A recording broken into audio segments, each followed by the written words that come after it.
자, 학기 전체적으로 한번 요약을 해드리겠습니다. 제가 한번 말씀드렸듯이 이 수업은 이제 자료구조 수업이에요.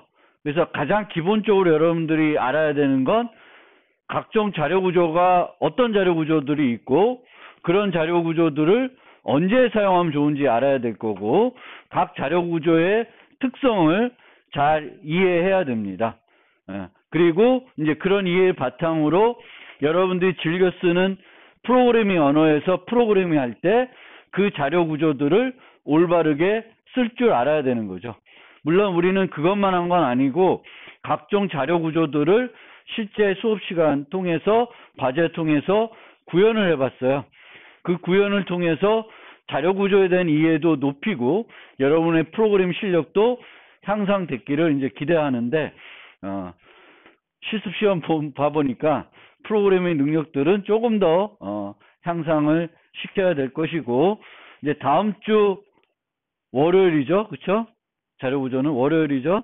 월요일 날 이제 기말 시험을 보는데 기말 시험은 이제 구현 코딩하는 문제는 안 나오고 자료 구조를 잘 이해하고 있는지 그 성능을 분석할 수 아는지 그런 것 위주로 이제 질문 나갑니다. 그래서 작년도 2년 전 거 내가 2개를 올려놨는데 문제 유형은 작년도 형태로 많이 나갈 테니까 그거를 좀 참고해 주시면 되겠습니다.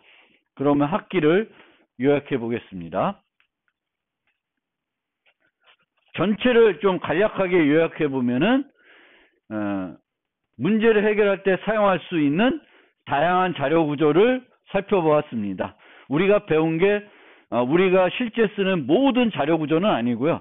몇 개 좀 복잡한 거나 자주 쓰지 않는 것들은 시간 관계상 이제 설명을 못 드렸고 자주 쓰는 것들은 설명을 다 한 걸로 보시면 되겠습니다. 그래서 우리가 살펴본 자료 구조에는 리스트가 있고 스택, 큐, 덱, 트리, 이진 트리, 이진 검색 트리, 균형 이진 검색 트리, 집합, 맵, 해시 테이블, 블룸 필터, 우선순위 큐, 그래프. 뭐 이게 자료 구조를 나타낸 거일 수도 있고 ADT를 얘기하는 거일 수도 있어요. 어쨌든 저런 것들을 이번 학기에 살펴보았고요. 이 자료 구조들의 특성을 이해하고 문제가 주어졌을 때 가장 효과적인 자료 구조를 선택할 수 있어야 됩니다.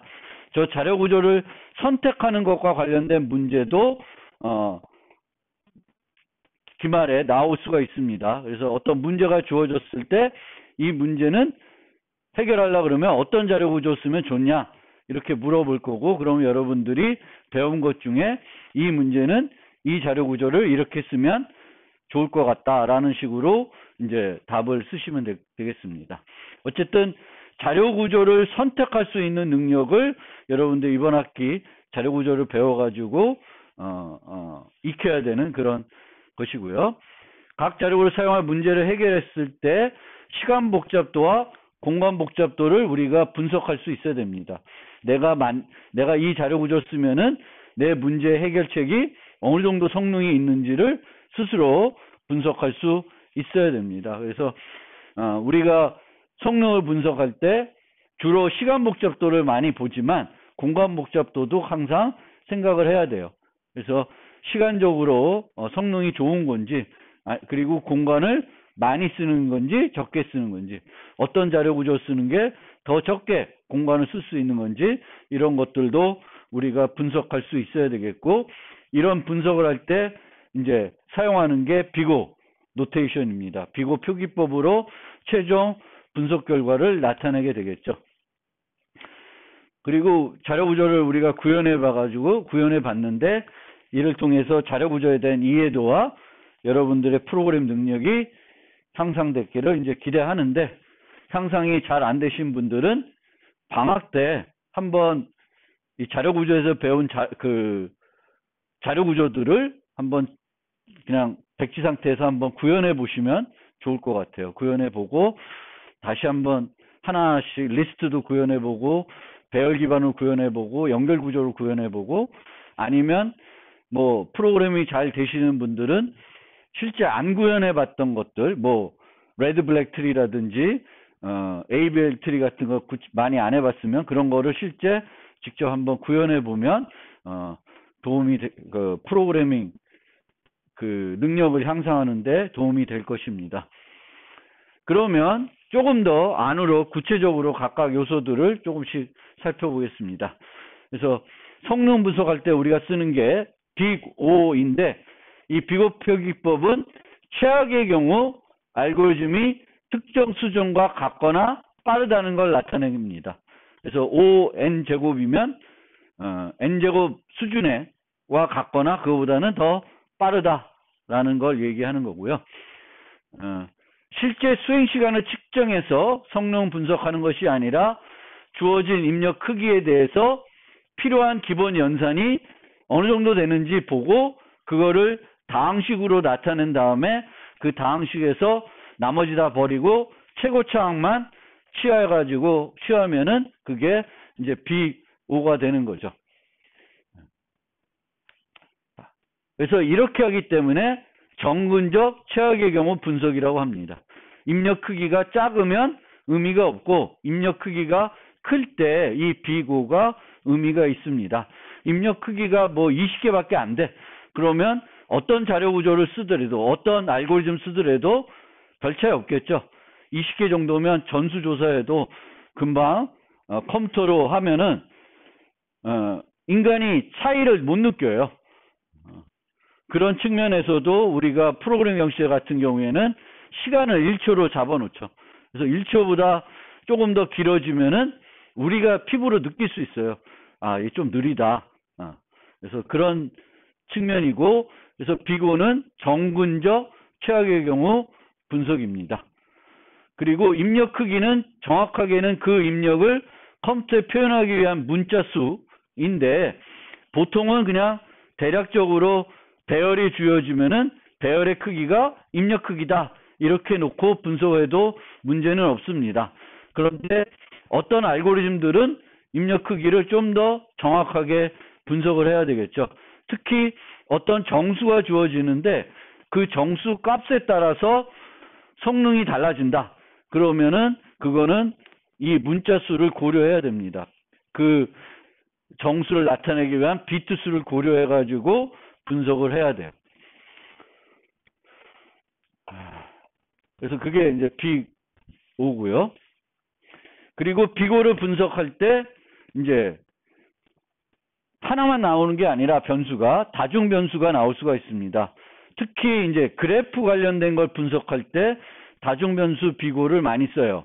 그래프는 노드와 간선수로 구성이 되어 있고 보통 노드 수는 n, 간선 수는 m으로 나타내는데 그 그래프에서의 어떤 분석 결과는 n과 m을 다 나타내서 보통 표현하게 됩니다. 그래서 다중 변수 빅O도 있고요. 그 다음에 공간 복잡도는 입력이 사용되는 공간, 알고리즘 내부에서 사용하는 공간을 합쳐서 말합니다. 이 알고리즘의 공간 복잡도는 입력 크기 플러스 내부적으로 사용하는 거. 근데 그렇게 하다 보니까 두 가지 똑같은 문제를 해결하는 알고리즘을 비교할 때는 입력으로 사용하는 공간은 늘 동일하겠죠. 그러면 이제 실제 우리가 중요시하는 거는 이 알고리즘 내부적으로 얼마나 사용하냐. 적게 사용하는 게 더 좋은 거고요. 보통 이제 이런 문제에 주어졌을 때 in place로 해라라는 건 공간을 추가적으로 사용하지 않고 해라는 거죠. in place를 안 하면은 똑같은 크기의 배열을 하나 더 만들어서 문제를 해결하면 되게 쉽게 해결할 수 있는 그런 문제들을 in place라는 건 배열을 하나 더 만들지 않고 주어진 배열 그것만 이용해서 문제를 해결하는 거죠.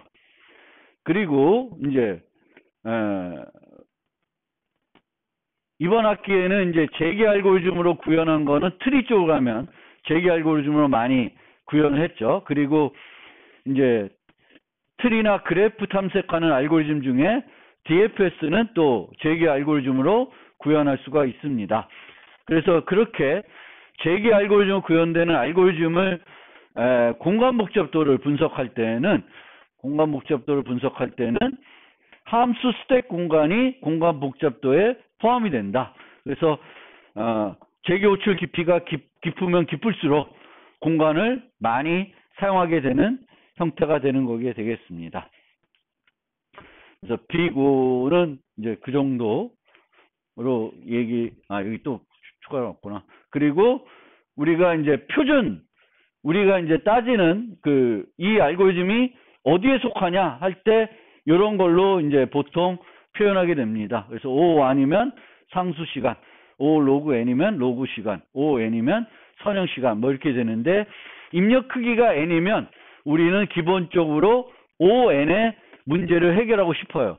그보다 더 빨리 해결하면 좋겠지만 그게 항상 가능한 건 아니니까 입력 크기가 n이면 O n에 뭔가 해결하려고 노력해야 되겠고, 그것보다 더 적게 해결할 수 있으면 해결을 하시면 더 좋은 거죠.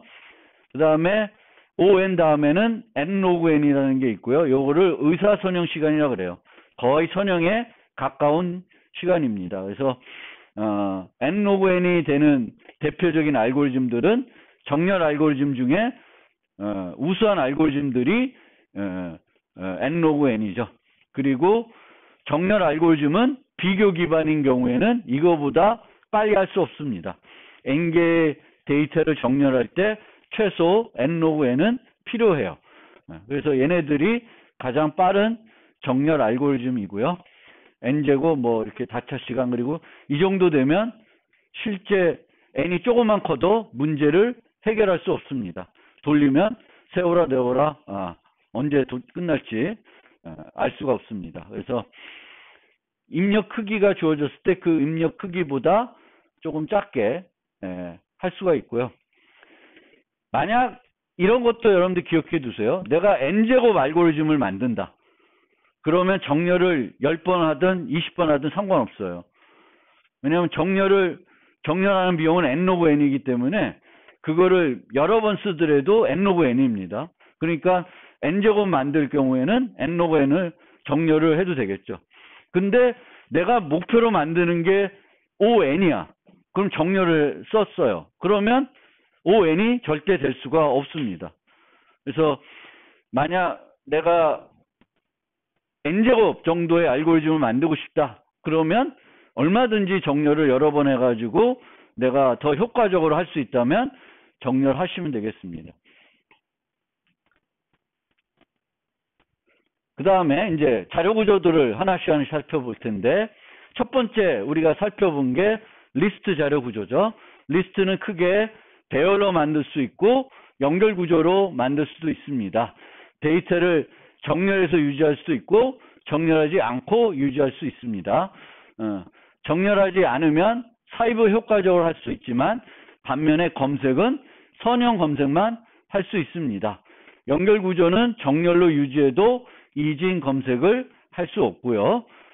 중복 허용 여부는 비정렬의 경우에는 중복을 허용하지 않으면 삽입을 효과적으로 할 수 없기 때문에 보통 중복을 허용하는 형태로 자료 구조를 쓰죠. 그렇죠? 내가 중복을 허용하기 싫다. 그러면 이제 저런 선형 자료 구조의 리스트에 저장할 이유가 별로 없게 됩니다. 비용만 많이 드는 거죠. 정렬은 중복을 허용하든 안 하든 성능에 영향을 주지 않습니다. 왜냐하면 정렬은 데이터를 삽입하려면 삽입할 위치부터 가야 돼요. 그래서 중복을 허용하든 중복을 허용하지 않든 상관이 없고요. 일반적으로 우리가 라이브러리 통해서 제공되는 리스트 자료 구조는 다 중복을 허용하고 비정렬 리스트가 되겠죠. 우리가 이제 쓰는 거는. 그리고 이제 배열 기반의 경우에는 배열은 용량이 고정되기 때문에 이제 자료 구조들은 데이터들을 계속 필요한 만큼 추가할 수 있어야 됩니다. 그래서 그 문제를 해결하기 위해서 동적 배열 기법을 쓰죠. 근데 이제 리스트만 내부적으로 배열을 쓰는 게 아니라 우리가 뒤에 이 리스트 다음에 살펴본 여러 자료 구조들 중에 배열을 내부적으로 사용하는 것들이 제법 많아요. 어차피 두 종류죠. 하나는 배열을 쓰고 또 하나는 배열을 안 쓰고 연결 구조처럼 노드들을 뭔가 포인터로 연결해서 자료 구조를 만들게 되죠. 그런데 배열을 쓸 경우에는 항상 자료 구조니까 데이터를 계속 추가할 수 있어야 되겠고, 그러면 동적 배열 기법을 쓸 수밖에 없습니다. 근데 동적 배열 기법을 쓰게 되면은 중간중간에 확장하는 비용이 소요되는 거예요. 그래서 그 확장하는 비용을 없애려고 하면 어떻게 해야 돼? 처음에 충분히 확보해 놓고 써야 돼요. 그래서 여러분들이 즐겨 쓰는 언어에서 배열 기반 자료 구조를 쓴다.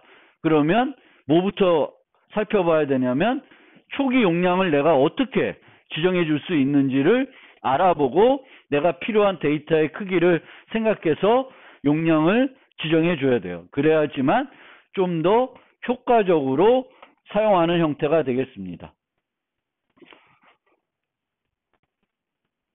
그리고 이 배열 기반은 가장 큰 장점은 임의 접근을 제공하는 거죠.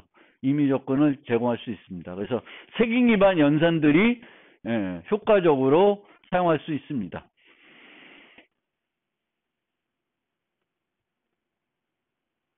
그리고 이런 배열 기반 자료 구조들은 또 다른 특징은 연속 공간으로 확보되기 때문에 캐싱 측면에서 유리한 이점이 있습니다. 물론 배열에 데이터 자체를 저장하면은 이런 효과가 있는데, 뭐 자바처럼 그 객체 배열을 만들어 썼다. 원시 타입 배열이 아니라, 그러면 배열에는 그 객체들이 저장되는 게 아니라 배열에 뭐만 저장돼? 배열에 객체의 주소만 저장돼요. 그런데 그럴 경우에는 배열에 갔다가 또 따라가야지만 데이터에 접근할 수가 있는 거고, 이 객체들은 연속적인 공간에 안 있기 때문에 캐싱에 별로 효과가 없죠. 그래서 캐싱에 효과가 있다는 건 배열은 연속 공간인데 데이터도 실제 배열에 저장되어 있어야지만 그 효과를, 이 캐싱이 유리하다는 효과를 얻을 수 있습니다. 그리고 리스트는 다른 자료를 구현할 때 또 활용될 수 있습니다. 그래서 스택, 큐, 덱 이런 것들은 이제 리스트 자료 구조를 이용해서 구현을 하죠. 그거에 대해서는 뒤에서 또 한번 설명을 드릴 거고요. 배열은 기본적으로 맨 뒤에 삽입, 추출이 효율적인 거고, 연결 구조는 앞에서 삽입하고 추출하는 게 효과적입니다. 만약 배열에서 양방향으로 삽입과 추출을 효율적으로 만들고 싶으면 순환 배열 방식을 써야 될 거고, 이 순환 배열 방식의 경우에는 동적 배열 기법이 또 조금 다르죠. 기본적인 리스트에서는 동적 배열 기법은 그냥 용량 늘리고 메모리 복사를 해주면 되는데, 얘는 그렇게 되진 않죠. 얘도 그렇고 뒤에 배우는 해싱도 그렇습니다. 해싱은 더 비용이 많이 들어요. 해싱은 용량을 늘린 다음에 기존 데이터들을 다 또다시 해시함수를 계산해 가지고 저장을 해야 됩니다. 연결 구조는 양방향으로 효과적으로 삽입 추출하고 싶으면 이중 연결 구조 플러스 테일을 유지해야 됩니다. 그럴 경우에만 양방향으로 할 수 있고요. 단일 연결 구조에는 꼬리 포인터, 테일을 유지할 경우에는 이제 앞에서는 추출과 삽입이 효율적인데 뒤에서는 삽입만 효율적이고 추출은 ON이 되는 거죠. 그래서 단일 연결 구조로는 이제 뒤에 나오겠지만 덱을 구현할 수는 없습니다. Q는 단일 연결 구조로 꼬리 포인터만 있으면 충분히 구현할 수 있는데, 덱은 반드시 이제 연결 구조를 구현할 경우에는 뭐가 돼야 돼요? 이중 연결 구조 with tail이 돼야 됩니다.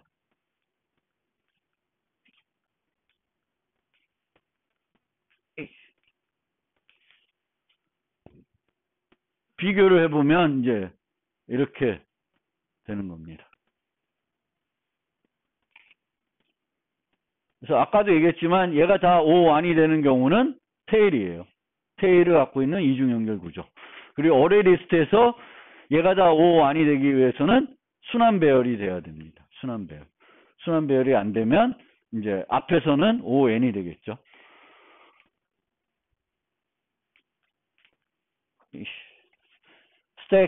스택은 리포, 큐는 피포. 덱은 양쪽이 모두 가능한 경우고, 얘를 연결 구조로 만들면 스택은 단일 연결 구조, 헤드만 있어도 충분하고요. 큐는 단일 연결 구조 with 테일로 구현할 수가 있고, 덱은 이중 연결 구조 with 테일로 구현을 해야 그 덱을 제공할 수가 있습니다. 그 다음에 트리 이제 비선형 자료 구조로 넘어가면, 트리는 그래프의 한 종류죠. 그쵸? 트리는 그래프의 한 종류인데, 보통 우리는 루트가 있는 트리를 고려하게 되겠고, 트리의 특성은 트리에서 모든 노드까지의 경로가 유일합니다. 그래서 그래프로 치면 노드가 n개 있으면 간선이 몇 개예요? n-1개가 있습니다. 트리에는. 그리고 보통 재기적인 구조이고요. 트리의 높이, 레벨, 깊이 개념 요게 있고, 이 레벨은 좀 주의해야 됩니다. 루트를 레벨 1로 하는 경우가 있고 레벨 0으로 하는 경우가 있으니까 그거는 여러분들이 보는 자료에 따라서 다 다를 수 있어요. 그래서 레벨은 조금 주의하실 필요가 있고요. 트리의 탐색은 BFS, DFS. 근데 어차피 이 BFS, DFS는 트리를 탐색하기보다는 그래프를 탐색하는 겁니다. 근데 트리도 그래프의 일종이니까 당연히 BFS, DFS 이용할 수 있고, 트리를 BFS, DFS 탐색하면은 한 노드를 두 번 방문할 일이 없어요. 그래서 보통 그래프를 탐색할 때는 비지트 베어 같은 게 필요한데, 트리에서는 그게 필요 없죠. 필요 없습니다. 그 다음에 트리 중에 우리가 실제적으로 자료 구조로 많이 쓰는 트리는 이진 트리가 되겠죠. 그래서 이진 검색 트리를 또 많이 쓰고, 이제 우선순위 큐 할 때는 이진 힙을 쓰겠죠. 그래서 그게 자료 구조로 우리가 실제 많이 쓰는 트리가 될 거고요. 힙은 늘 완전 이진 트리를 유지하게 해주는 그런 트리이고, 그래서 뒤에 또 설명되겠지만 보통 트리는 이제 연결 구조 형태로 노드와 노드를 연결해 가지고 트리 구조를 만들게 되는데, 늘 완전 이진 트리를 유지할 수 있으면 연결 구조로 만들지 않고 배열로 만들 수 있습니다. 물론 일반 트리도 배열로 만들 수 있는데, 이 경우에는 중간에 없는 것들이 많을 거고요. 그럼 중간에 있는지 없는지 표시하기 위한 방법이 필요하고요. 또 원래 트리는 이제 ABL 트리 같은 경우에는 회전도 해야 되겠고, 또 일반 이진 검색 트리에서도 삭제를 하면은 포인터들을 막 바꿔줘야 되는데, 이제 배열에서는 배열로 어떤 이진 트리를 만들었을 때는 트리의 모습을 바꾸기가 되게 어렵습니다. 번거로운 거예요. 트리의 모습을. 근데 그런 포인터를 이용해서 그 트리를 나타냈을 때는 그 연결만 바꾸면은 트리 모습이 바뀌는 거죠. 회전하기도 편하고 어떤 노드를 삭제하기도 편한데, 이제 트리에서는 완전 이진 트리를 배열로 나타내면은 노드들의 위치가 고정이 돼요. 여기 있다가 삭제하면은 여기 있는 게 아니라 일로 옮겨와야 돼요. 근데 이제 그 연결 구조로 우리가 구현했을 때는 그냥 얘가 요거 가리키다가 그 아래 걸 가리키면 얘가 없어지는 거죠. 그래서 이제 장단점은 있고요. 이제 균형 이진 검색 트리는 뒤에 나오나? 여기 나오는구나. 이진 검색 트리는 이제 이진 트리인데, 어떤 노드가 있을 때 각 노드의 키 값을 저장하고요. 검색할 키 값들을 저장해요. 근데 이 키 값들은 노드가 있으면 노드의 왼쪽에 아래에 있는 그 후손 노드들은 얘보다는 늘 작은 값이 와야 되겠고, 오른쪽에 있는 애들은 얘보다는 늘 큰 애들이 와야 되겠고, 이진 검색 트리는 검색이 목적이기 때문에 중복된 값을 유지하지 않습니다. 하나의 값만, 키값이 있으면 그 키값 하나만 유지를 해요. 그래서 데이터의 삽입과 삭제, 검색 측면에서 보면은 얘는 다 로그 n에 해주는 거죠. 이진 검색 트리는.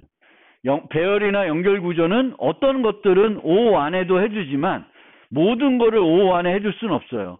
어떤 거는 이제 ON이 되는데 이진 검색 트리는 모든 거를 로그 n에 할 수 있습니다.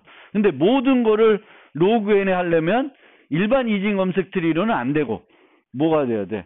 균형 이진 검색 트리를 써야지만 그 로그 n이 보장되는 거죠. 왜냐하면 이진 검색 트리의 모습은 어떻게 결정이 돼요? 노드를 삽입하는 그 순서에 의해서 트리의 모습이 결정이 됩니다. 항상 노드의 새 키값의 삽입은 어디로 삽입돼요? 이진 검색에서는 단말로 삽입이 돼요.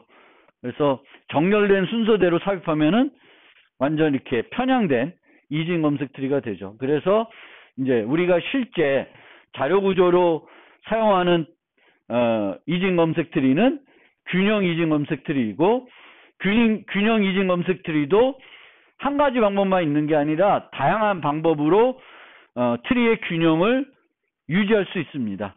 트리의 균형을 유지한다는 건 트리의 높이가 로그 n에 비례하게 이렇게 늘 유지할 수 있다는 거고요. ABL 트리가 있고 또 레드 블랙 트리가 있는데 ABL 트리는 트리의 높이가 그 레드 블랙 트리보다는 더 최적화돼요. 더 최적화되지만 이제 연산 비용은 레드 블랙 트리가 더 저렴합니다. 그래서 실제 여러분들이 그 라이브러리에 있는 그 거를 살펴보면은 ABL 트리로 구현되어 있는 게 아니라 레드 블랙 트리로 구현되어 있습니다. C++도 그렇고 자바도 그렇고 다 이제 그 이진 검색 트리를 사용하는 그런 맵이나 집합 자료 구조는 다 레드 블랙 트리를 이용해서 제공이 되고 있습니다.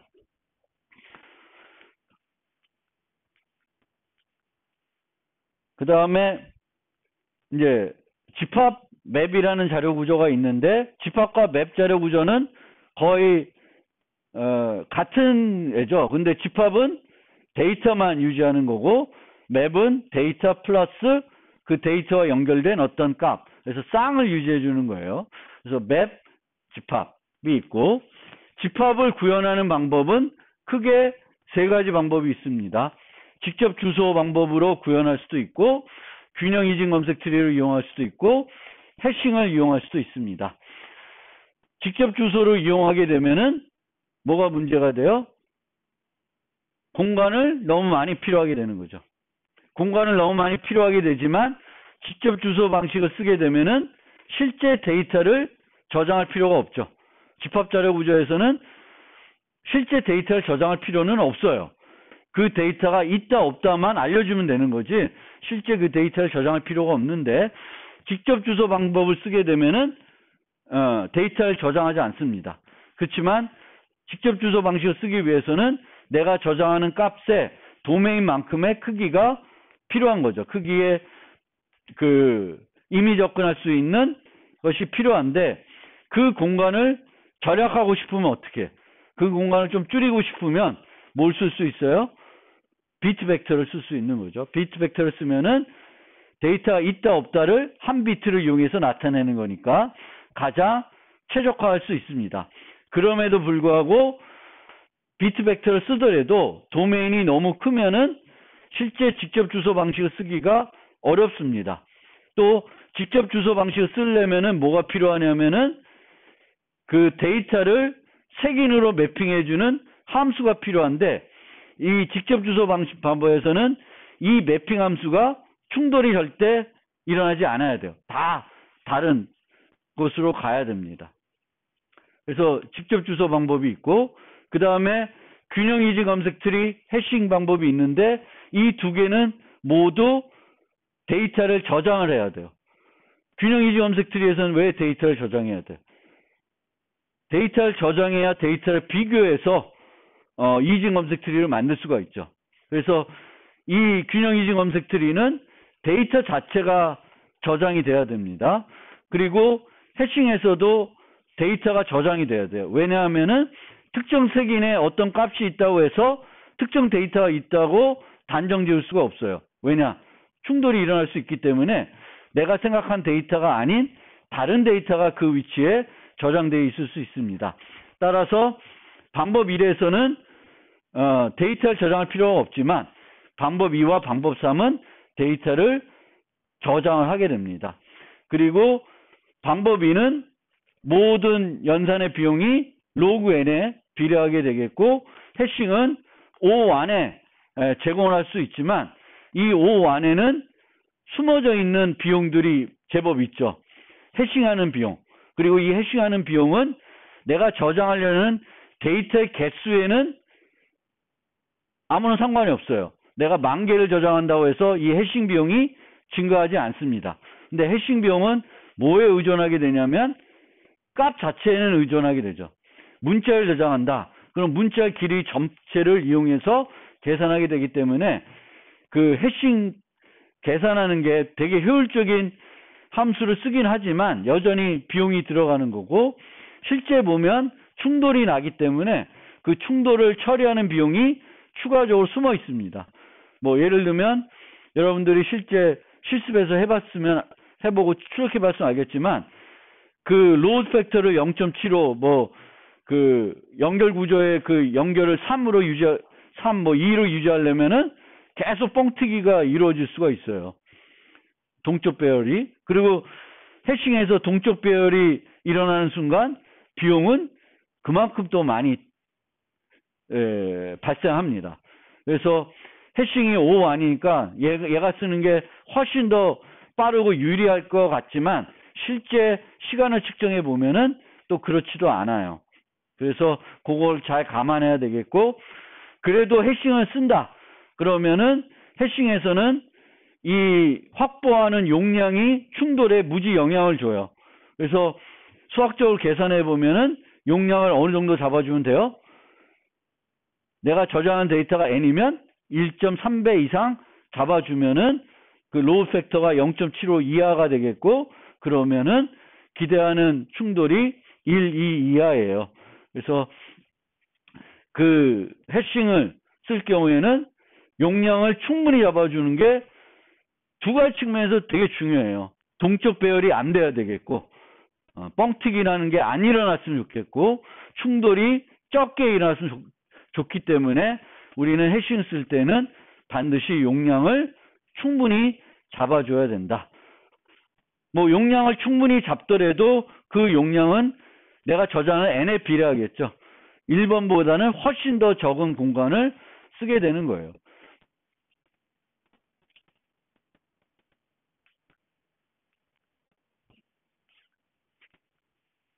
맵은 이제 아까 집합과 똑같은 개념인데, 맵은 직접 주소 방법으로는 물론 구현할 수 있겠지만 많이는 안 하겠죠. 왜냐하면은 얘는 이제 데이터만 저장하는 게 아니라 데이터와 쌍을 저장해야 돼요. 그래서 직접 주소 방식을 쓰더라도 비트 벡터를 쓸 수 있는 건 아니고 데이터가 저장이 돼야 되니까 도메인 크기만큼의 또 각 요소가 내가 저장하려는 키 값에 해당된 만큼 필요한 거예요. 그러니까 맵은 직접 주소 방식으로는 거의 구현을 안 할 거고요. 얘는 주로 그 균형 이지 검색 트리 아니면 해싱을 이용해서 구현을 하게 됩니다. 그래서 이 해싱을 이용해 가지고 맵을 만들거나 집합을 만들게 되면은 이 해싱은 저장되는 요소들에 대한 어떤 순서도 보장해 주지 않습니다. 근데 트리셋, 균형 이진 검색 트리를 이용한 집합이나 맵은 저장된 요소들에 대한 순서를 제공해 줘요. 그냥 인오더로 방문하면 뭘 얻을 수 있어요? 정렬된 순서로 데이터를 얻을 수가 있죠. 그래서 내가 만약에 검색만 목적으로 하는 게 아니라 뭐 이런 어떤 정렬된 순서로 데이터를 접근해야 되고 최소값, 최대값 같은 것들이 필요하다. 그러면은 해싱 쓸 게 아니라 뭘 써야 돼? 이 균형 이진 검색 트리를 이용하는 집합을 쓰거나 맵을 쓰는 게 훨씬 더 유리하겠죠. 그래서 이 두 개의 차이를 여러분들이 잘 알고 내가 집합이나 맵을 쓸 때 균형 이진 검색 트리로 구현된 걸 쓸지 해싱을 쓸지 잘 결정을 하셔야 되는 겁니다.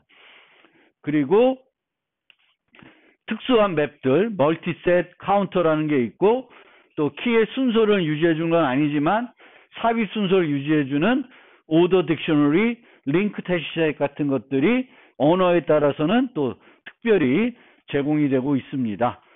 그 다음에 맵은 아니지만 좀 맵과 유사한 자료 구조로 블룸 필터라는 게 있고, 블룸 필터는 어떤 데이터가 있는지 없는지 그 집합 자료 구조의 역할을 하는데, 얘는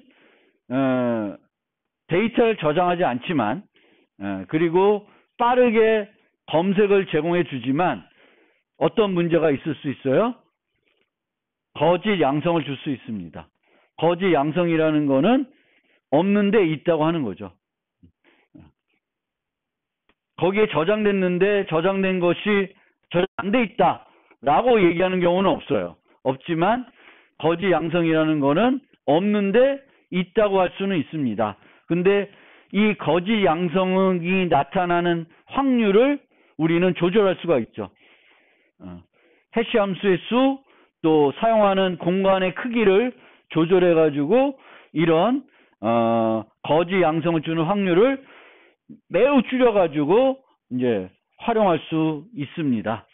그래서 블룸 필터 알아두시면 되겠고, 그리고 해싱 기술은 뭐 앞서 다 주로 많이 얘기했습니다. 근데 이제 충돌이 발생할 수 있는 거고, 충돌이 발생할 수 있기 때문에 우리가 해싱을 쓸 때에는 해시 함수도 만들어줘야 될 수도 있지만, 해시 함수뿐만 아니라 모두 제공해야 되냐면 요 비교 함수도 같이 제공해 줘야 돼요.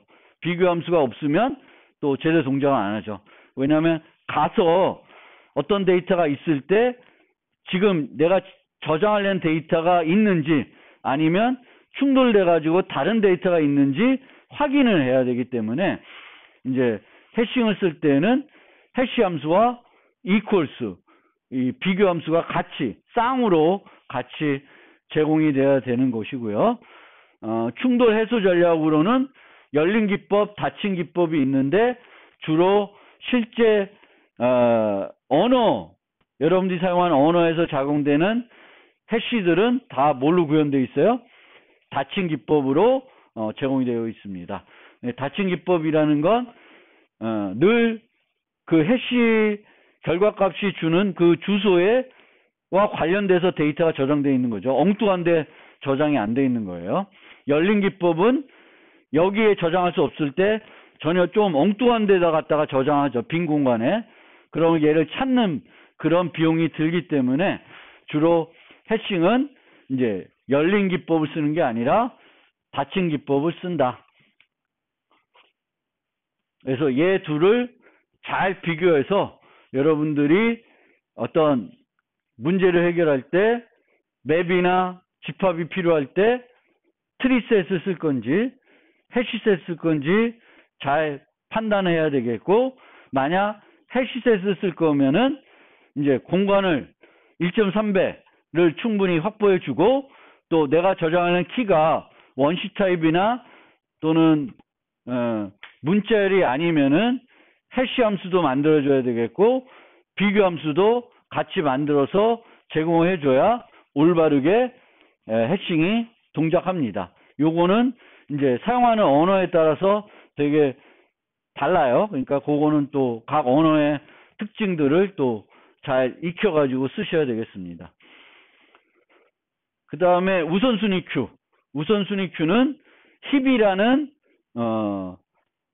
그 이진 트리를 쓰죠. 근데 얘는 항상 완전 이진 트리를 유지할 수 있기 때문에 이제 균형 이진 검색 트리와 달리 배열로 저장을 하는 거죠. 왜 완전 이진 트리를 유지할 수 있냐면은 이진 검색 트리는 어떤 노드가 주어졌을 때 이 노드의 왼쪽에 올 수 있는 거와 오른쪽에 올 수 있는 게 제한이 되지만, 이제 이진 힙에서는 왼쪽에 올 수 있는 거, 오른쪽에 올 수 있는 건 제한이 없어요. 단지 위아래 차이만 있기 때문에 그 위아래 차이만 유지하면 되기 때문에 왼쪽에 있는 요소의 개수와 오른쪽에 있는 요소의 개수를 대략적으로 맞출 수가 있습니다. 그래서 이 힙은 늘 완전 이진 트리로 우리가 유지할 수 있고, 완전 이진 트리로 유지할 수 있기 때문에 연결 구조로 표현하지 않고 이제 배열을 이용하게 되겠고, 배열을 이용하기 때문에 동적 배열 기법이 필요한 자료 구조가 되겠습니다. 물론 얘는 동적 배열 기법을 쓰지만 그냥 뭐 1.5배, 2배 확보한 다음에 복사하면 돼요. 메모리 복사하면은 동적 배열 기법을 충분히 쉽게 구현할 수 있습니다. 그 다음에 이제 그래프인데, 그래프에서는 알아두셔야 될 게, 그래프를 표현할 수 있는 방법은 크게 두 가지예요. 인접 행렬, 인접 리스트. 근데 인접 행렬은 언제 좋아요? 인접 행렬은 밀집 방향 그래프 할 때 좋아요. 왜냐하면 무방향이면 반은 중복돼요. 그리고 이제 그 인접 리스트는 공간을 절약하기 위해서 쓰는 건데, 인접 행렬 대신에 쓰는 건데, 만약에 역인접 리스트가 필요하다 그러면 차라리 인접 행렬 쓰는 게 더 효과적이고요. 밀집 그래프이면은 또 공간을 많이 잡기 때문에 오히려 인접 행렬이 낫습니다. 그래서 희소 그래프이고 역인접이 필요 없을 때 우리는 인접 리스트로 많이 그래프를 표현하게 되겠고, 이 그래프를 인접 행렬로 표현하냐 인접 리스트로 표현하냐에 따라서 BFS와 DFS를 그 비재기적인 애들을 분석해 보면 성능이 조금 달라져요. 왜냐하면 이웃이 누가 있는지 보기 위해서 인접 행렬에서는 for loop를 항상 몇 번 돌려야 돼? n번 돌려야 돼요. 요 배열에 쭉 가면서 이웃이냐 아니냐 봐야 되거든요. 근데 인접 리스트는 어떻게 돼? 이웃 개수만큼만 반복하면 되죠. 그래서 그런 성능의 차이들이 있습니다. 그리고 최단 경로 문제는 뭐 알고리즘 시간 가서 더 자세히 아마 배울 거예요. 그래서 여기서 굳이 뭐 떠들 필요는 없을 것 같고요. 거기 정도까지가 이제 이번 학기에 그 자료 구조와 관련해서 여러분들이 기본적으로 알고 있어야 되는 내용이 되겠습니다.